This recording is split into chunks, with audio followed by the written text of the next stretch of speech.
કડી વિસાવદર પેટા ચૂંટણી માટે ભાજપ, કોંગ્રેસ અને આમ આદમી પાર્ટીએ તેમના ઉમેદવારો જાહેર કરી દીધા છે। આ ચૂંટણી હવે દ્વિપક્ષીય નહીં પણ ત્રિપાંખીય જંગ થવાના કારણે શાસક પક્ષને બંને બેઠક જાળવી રાખવાનો વિશ્વાસ છે। કડીમાં ભાજપ કોંગ્રેસના ચાવડા વશિષ્ઠ ચાવડાનો જંગ છે, તો ભાજપના રાજેન્દ્ર ચાવડા એ કોંગ્રેસના રમેશ કુમાર ચાવડા સામે ટકરાશે। અર્થશાસ્ત્ર સાથે BA પાસ કરનારા 66 વર્ષના રાજેન્દ્ર ચાવડા 1980 થી પહેલા जनसंघ तरीके जाणीती भाजपમાં સક્રિય હતા અને આજની તારીખે પણ સક્રિય છે।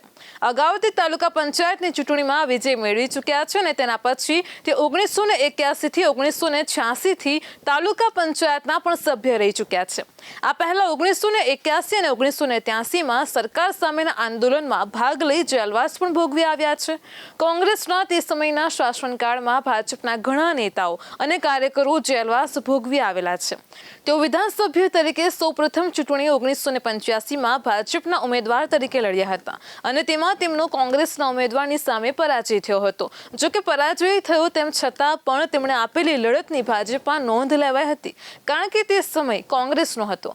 આ વિપરીત વાતાવરણમાં પણ કોંગ્રેસનો ઉમેદવાર તેમની સામે સામાન્ય સરસાઈથી જીતી શક્યો હતો। પાર્ટીએ મારી જે કદર કરી અને મને જે આ ટિકિટ આપી છે એ બદલ હું પાર્ટીનો ખૂબ ખૂબ આભાર માનું છું। ધન્યવાદ। કયા મુદ્દા છે હવે આપણે ચૂંટણી માટે જઈશું? હાલ તો વિકાસના મુદ્દા અને જે સરકારશ્રીની જે યોજનાઓ ચાલે છે અને જે યોજનાઓના સફળ પરિણામ મળ્યા છે ગામે ગામ, એ મુદ્દા ઉપર અમે જઈશું। હું સંગઠનમાં પણ મેં કામ કર્યું છે અને સરકારના નિગમમાં ડિરેક્ટર રહીને પણ મેં કામ કર્યું છે, એટલે હું ગામે ગામ લગભગ મોટાભાગના કાર્યકરોને ઓળખું જ છું। એટલે એ રીતે ગામડાઓમાં જઈ અને એમના પ્રશ્નો જે હશે એનો યોગ્ય રીતે નિકાલ કરવાનો પ્રયત્ન કરીશ।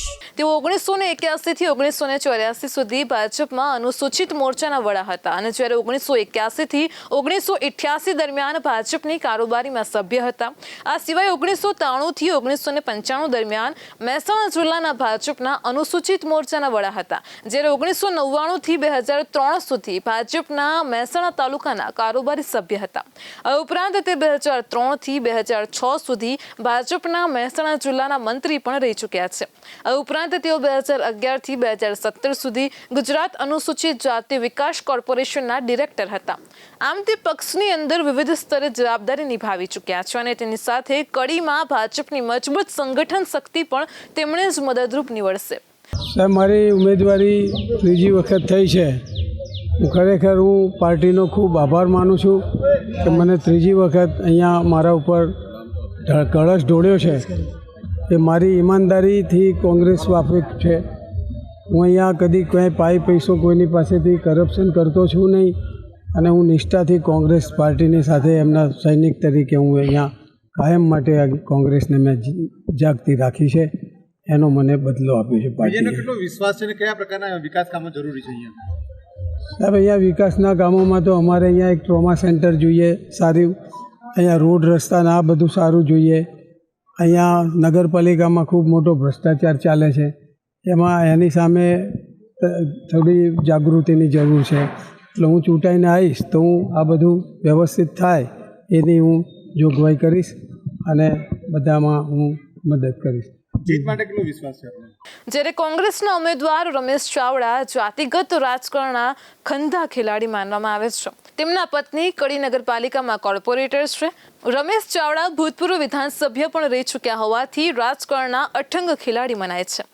69 વર્ષના ચાવડા BA અને LLB સુધીનો અભ્યાસ કર્યો છે। તે કોંગ્રેસમાં આજે પણ સક્રિય છે અને તેમણે જણાવ્યું હતું કે કોંગ્રેસ મારામાં વિશ્વાસ મુક્તિ આવી છે અને તેણે મૂકેલો વિશ્વાસ મેં ભૂતકાળમાં પણ સાર્થક કર્યો છે અને ભવિષ્યમાં પણ કરીશ। જ્યારે આમ આદમી પાર્ટીના ઉમેદવાર જગદીશ ચાવડા એ રેસ્ટોરાંના માલિક છે અને 3 વર્ષથી આમ આદમી પાર્ટી સાથે જોડાયેલા છે। ઈસુદાન ગઢવીએ તેમના નામની જાહેરાત કરી હતી અને તેઓ 2 વર્ષ કરતાં પણ વધુ સમયથી આમ આદમી પાર્ટીની અનુસૂચિત જાતિના પ્રદેશ પ્રમુખ છે. આ ઉપરાંત તે રાષ્ટ્રીય દલિત મંચ સાથે પણ સક્રિય છે. તે વિદ્યાર્થીઓ, મહિલાઓ અને ખેડૂતોના હિતોને લઈને કે તેમના પ્રશ્નોને લઈને હંમેશા આગળ હોય છે. આમ કડીની પ્રજા કયા ચાવડા ઉપર પસંદગી ઉતારે છે તે સમય જ કહેશે. કડીમાં ચાવડાઓ વચ્ચે તો વિસાવદરમાં પાટીદારની વચ્ચે જંગ છે. ત્રણેય પક્ષોએ પાટીદાર ઉમેદવાર ઉતાર્યા છે. વિસાવદરની ચૂંટણી પ્રતિષ્ઠિત જંગ મનાય છે. અગાઉ ભૂપત ભાયાણીએ ભાજપના ઉમેદવારને આ બેઠક પર હરાવ્યા હતા, પણ આ વખતે ભાજપ આ બેઠક પર અહીં જરા પણ કાચું કાપવા માંગતું નથી અને તેથી જ આ બેઠક પર પાટીદાર અગ્રણી કિરીટ પટેલને મેદાનમાં ઉતારી દીધા છે.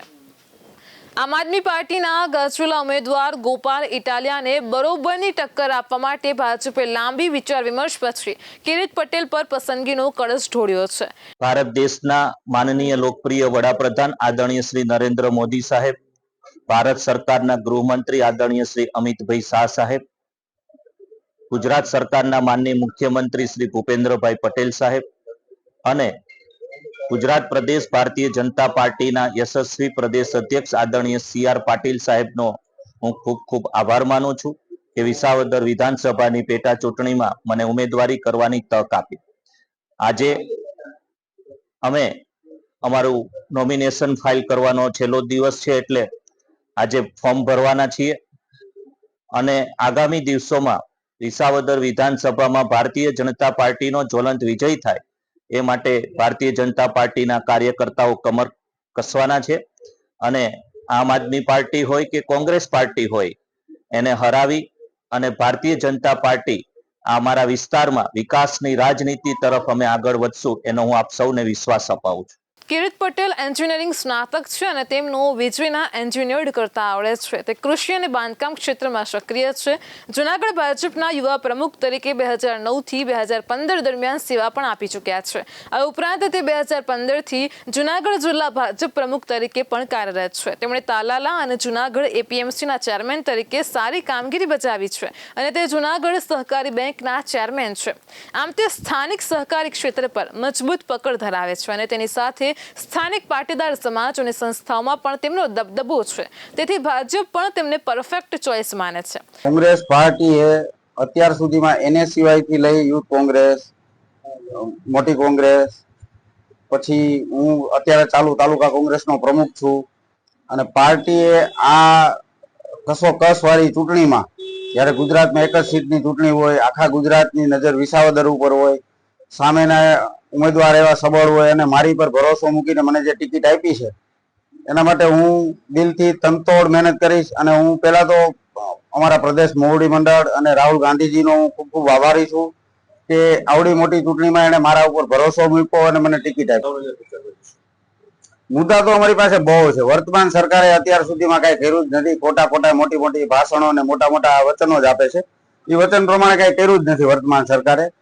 અત્યારે ભેસાણ વિસાવદર વિધાનસભા જોવો તો રોડ રસ્તા ક્યાંય હાલવા જેવા નથી. હીરા ઘસુના એટલા બધા મુદ્દા છે, ખેડૂતોના એટલા બધા મુદ્દા છે, ખાતરમાં અને બધે સબસિડી નાખી બધું મોંઘું કરી દીધું છે.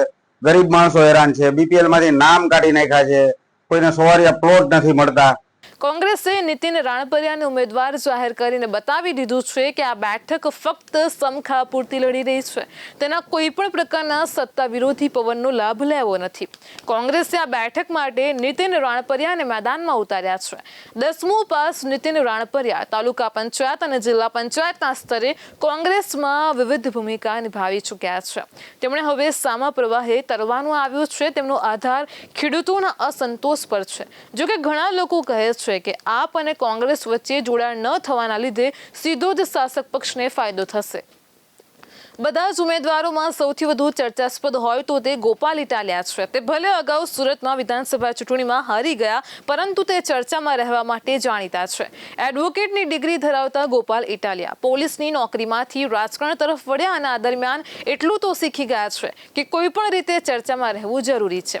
એક પોલીસ કોન્સ્ટેબલમાંથી રાજકારણી બનવા સુધીની ગોપાલ ઇટાલિયાની સફર ઘણી રોચક છે. તેઓ ગૃહ રાજ્યમંત્રી પ્રદીપ જાડેજાને જૂતું મારીને લાઇમલાઇટમાં આવ્યા હતા અને તેના પછી પછી તેમણે નીતિન પટેલ સાથે કરેલી ગરમાગરમીનો ઓડિયો આખા રાજ્યમાં વાયરલ થયેલો છે. આ બંને બનાવોએ ગોપાલ ઇટાલિયાને જબરજસ્ત ખ્યાતિ અપાવી હતી અને તેના પછી તેમણે રાજકીય પક્ષ તરીકે આમ આદમી પાર્ટીનો દામનો પકડ્યો છે. તેમણે ભાજપને પડકાર ફેંક્યો છે કે ભાજપમાં તાકાત હોય તો મને ખરીદીને બતાવે. આ ઉપરાંત તેમણે વિસાવદરના ખેડૂતોના પ્રશ્નો બહુ પહેલેથી જ હાથ ધરવા માંડ્યા છે. આમ આદમી પાર્ટીએ વિસાવદરના ઉમેદવાર તરીકે સૌથી પહેલા જાહેર કર્યા હતા અને તેથી ભાજપને પણ અને કોંગ્રેસને પણ ગોપાલ ઇટાલિયા મક્કમ ટક્કર આપશે તેમ મનાય છે. તેમણે વિશ્વાસ છે કે તેમણે કરેલા ગ્રાઉન્ડ વર્કનો ફાયદો તેમને મળશે. તેમણે ખેડૂતોના પ્રશ્નો હાથ ધર્યા છે અને તેને લઈને રજૂઆતો પણ કરવા માંડી છે. એક પીઠ રાજકારણી તરીકે તે વર્તવા લાગ્યા છે અને તેમનો જનસંપર્ક અવિરત છે. તેમનું કહેવું છે કે મને વોટ મળે કે ન મળે પરંતુ વિસાવદરના ખેડૂતોનો અવાજ બનવાનું હું જારી રાખીશ. વિસાવદરની બેઠકનો ઇતિહાસ છે કે અહીં પાટીદાર અને તેમાં પણ લેઉવા પટેલ ઉમેદવાર જ જીતતા આવ્યા છે. હવે આ વખતે પણ આ વિસાવદર કોને સત્તાના વિઝા આપે છે અને કોને સત્તાના પાદરે મૂકી દે છે તે જોવાનું રહેશે.